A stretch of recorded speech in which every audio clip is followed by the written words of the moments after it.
Hello guys, good morning. এখন বাজে রাত 3টে।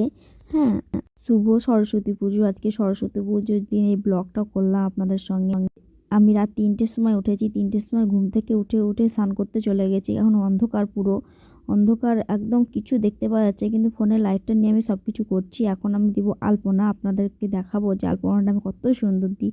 জানি না, আমি নিজের ভালোটা নিজেই বলছি খুব সুন্দর। আপনারা দেখবেন তবে তো বলবেন সুন্দর। কিন্তু আমি দেখলাম যে আমার বর আবার ডিউটিতে যাবে, তারপরে ভোরবেলা না উঠলে হয়তো কাজটা হবে না। দেখুন আলপনাটা দেখুন, খুব সুন্দর দিয়েছি।